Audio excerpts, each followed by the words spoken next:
এটা খুব হয়েছে, এটা তাড়াতাড়ি একটা সমাধান করে একটা নতুন সার্কুলার খুব তাড়াতাড়ি আসা দরকার, কারণ অনেকের এই শেষ হয়ে যাচ্ছে, অনেকের এই বসে বসে শুয়ে শুয়ে শেষ হয়ে যাচ্ছে।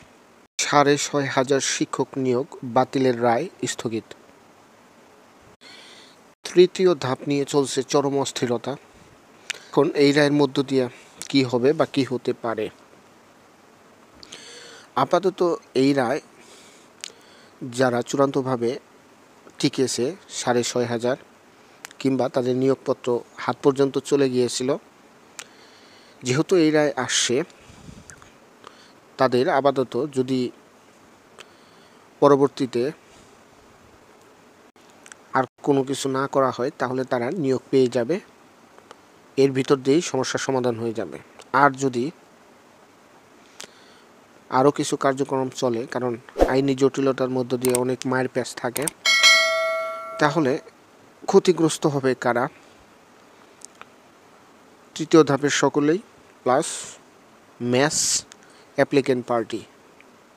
ও চট্টগ্রাম বিভাগে সরকারি প্রাথমিক বিদ্যালয় সহকারী শিক্ষক পদে উত্তীর্ণ 6,531 জন প্রার্থীকে নিয়োগপত্র দেওয়ার সরকারি সিদ্ধান্ত বাতিল করে হাইকোর্টের রায় স্থগিত করেছে আপিল বিভাগ। অর্থাৎ নিয়োগপত্র দেওয়ার যেটা নিয়োগপত্র দিতে বাধা দিয়ে একটা রায় দেয়, সেই রায়টা স্থগিত করেছে। তার মানে নিয়োগপত্র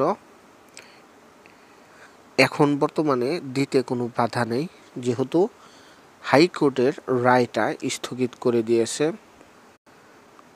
সোমবার অর্থাৎ গতকাল আপিল বিভাগের জ্যেষ্ঠ বিচারপতি মোহাম্মদ আশফাকুল ইসলামের নেতৃত্বাধীন 3 সদস্যের আপিল বিভাগ এই আদেশ দেন। রোববার শুনানির জন্য নির্ধারিত দিনে আবেদনকারী প্রাথমিক শিক্ষা অধিদপ্তরের পক্ষে সময় চেয়ে আবেদন করা হয়। এদিন শুনানির জন্য নির্ধারিত দিনে আবেদনকারী প্রাথমিক শিক্ষা অধিদপ্তরের পক্ষে সময় চেয়ে আবেদন করা হয়। আদালতে লিপ্ত আপিলকারীর পক্ষে অ্যাটর্নি জেনারেল মোহাম্মদ আসাদুজ্জামান ও আইনজীবী মুনতাসির উদ্দিন আহমেদ উপস্থিত ছিলেন। আচ্ছা, সরকারি প্রাথমিক বিদ্যালয় তৃতীয় ধাপে ঢাকা ও চট্টগ্রাম বিভাগের চূড়ান্তভাবে উত্তীর্ণ প্রায় 6,500 সহকারী শিক্ষক পদে নিয়োগ বাতিল করে গত 6 ফেব্রুয়ারি রায় দেন হাইকোর্ট। রায়ে মেধার ভিত্তিতে নতুন করে এ নিয়োগ সম্পন্ন করতে নির্দেশ দেওয়া হয়েছিল। রায়ের পর থেকে নিয়োগ বঞ্চিত শিক্ষকরা ক্ষোভ প্রকাশ করে নানা কর্মসূচি পালন করে আসছিলেন। অন্যদিকে ওই রায় স্থগিত চেয়ে আবেদন করে প্রাথমিক শিক্ষা অধিদপ্তর। পরে গত 18 ফেব্রুয়ারি ওই আপিল শুনানির জন্য 2 মার্চ দিন ধার্য করা হয়েছিল। 2023 সালের 14 জুন সরকারি প্রাথমিক বিদ্যালয় সহকারী শিক্ষক নিয়োগ বিজ্ঞপ্তি প্রকাশ করা হয়। এরপর 6,531 জন প্রার্থীকে নির্বাচন করে গত 31 অক্টোবর নিয়োগ পরীক্ষার চূড়ান্ত ফল শিক্ষা অধিদপ্তরের ওয়েবসাইটে প্রকাশ করে প্রাথমিক শিক্ষা অধিদপ্তর। নির্বাচিত প্রার্থীদের অনুকূলে 20 নভেম্বর নিয়োগপত্র ইস্যু করার কথা ছিল, তবে 19 নভেম্বর সরকারি প্রাথমিক বিদ্যালয় সহকারী শিক্ষক পদে তৃতীয় ধাপে 6,531 জনের নিয়োগপত্র প্রদানের সিদ্ধান্ত স্থগিত করেন হাইকোর্ট। কোটা পদ্ধতি অনুসরণ করে তাদের নিয়োগ দেয় আদালত এই আদেশ দেন, পাশাপাশি রুল জারি করে আদালত। এখন সমস্ত জায়গায় থ্রিল আর থ্রিল। এই তৃতীয় ধাপ নিয়ে যা হচ্ছে মানে বলার মতো না।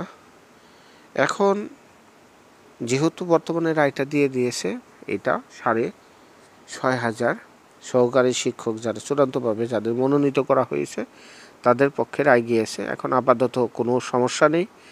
যদি আবার বিপক্ষের কেউ আবার 31 জনের পক্ষে যারা ছিল তারা আবার আপিল করে বা করে, পরবর্তীতে কি হয় বলা কঠিন। তবে এইটা নিয়ে খুবই টানাটানি শুরু হয়েছে, খুবই সমস্যা শুরু হয়েছে, প্রত্যেকটা ইস্যুতে সমস্যা শুরু হয়েছে। এখন অনেকে আপনারা কমেন্ট করতেছেন 1:3 অনুপাতে রেজাল্ট চাই। এটা একটা অসম্ভব ব্যাপার এই কারণেই, এটা একটা অধিদপ্তরের ফল্ট ছিল, টেকনিক্যাল এরর ছিল। ফাইন্যান্সিয়াল কন্ডিশন সরকারের এত ভালো না যে এত সরকারি চাকরিজীবী বিশেষ করে প্রাইমারি শিক্ষক নিয়োগ দিবে, যদিও তাদের যথেষ্ট পরিমাণ পদ খালি আছে। এই খালি পূরণ করবে 1 বছর, 1.5 বছর, 2 বছর ভরে, অর্থাৎ সময় নিয়ে শূন্য পদ পূরণ করবে। দেখা যাবে যে আরও পদ খালি হয়ে গেছে। কারণ চাইলেই অনেক কিছু সম্ভব না। সরকারি চাকরি যারা করতেছে তারাই জানে সরকারি চাকরির অবস্থা, 11 থেকে 20 গ্রেডের অবস্থা, বা নিচের দিকে যেই কর্মচারী লেভেলে 13তম গ্রেড সরকারি চাকরি, এটা একটা কর্মচারী লেভেলের ইন্টারি লেভেলের চাকরি। সরকারের অর্থনৈতিক অবস্থা খুব বেশি ভালো না। তার জন্য এই 1:3 অনুপাতে এটা একটা মানে অকল্পনীয় একটা চিন্তা, এটা জীবনেও হবে না। তবে তৃতীয় ধাপে অনেকে কমেন্ট করতেছেন যে আপনাদের প্যানেল থেকে লোক নিবে কিনা। দেখেন, তৃতীয় ধাপে কেউ অন্যত্র চলে যাবে, সেটা সংখ্যাটা কম হবে, কারণ গেল 6 মাসে তেমন পরীক্ষা হয় নাই। যাদের চাকরি হয়েছে তাদের খুব বেশি অন্যত্র যায় নাই। যারা গেছে তাদের পদগুলা ফিল আপ করা হবে, অর্থাৎ 6531 জনের মধ্যে থেকে যারা কর্মে নিয়োজিত হবে না, অর্থাৎ যোগদান করবে না, নিয়োগপত্র নিবে না, সেটা যে সংখ্যা হবে পিছনের থেকে লোক টান দিবে, অর্থাৎ শিক্ষক টান দিবে, যা প্রথম এবং দ্বিতীয় ধাপে ফিল আপ করা হয়েছে সেইভাবে। অর্থাৎ প্যানেল থেকে তো কম বেশি লোক নেবে, এটা 100% সত্য বা শিওর। তবে সেই সংখ্যাটা অবভিয়াসলি কম হবে। আর পরবর্তীতে আবার প্যানেল হতে পারে কিনা, দেখেন এটা রায়টা হয়ে গেছে, কিন্তু এটাই পূর্ণাঙ্গ রায় কিনা, কিংবা ভবিষ্যতে কোনো আরও সমস্যা হবে কিনা, তার জন্য আরেকটু অপেক্ষা করতে হবে।